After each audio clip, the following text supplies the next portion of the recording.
Welcome to the Slop Farm. Enjoy the video.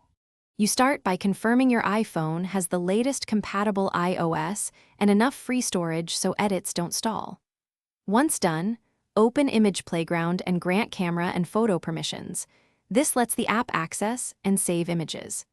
Tap an existing photo to import or press New to capture a fresh image with on-screen controls. You do this first because working from a known good file prevents undue headaches later and speeds up subsequent tools like masking and filters. After importing, use Auto Enhance to get a reliable baseline, then manually adjust exposure, contrast, and white balance to refine tones.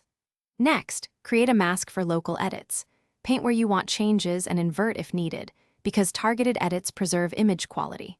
Once the mask is set, apply AI effects or overlays and reduce their strength with the slider to keep results natural. You follow this order so global tweaks inform local edits, and masks avoid destructive edits.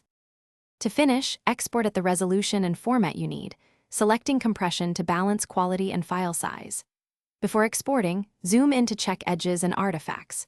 Use Clone or Heal to remove small seams or stray pixels so the image looks cohesive.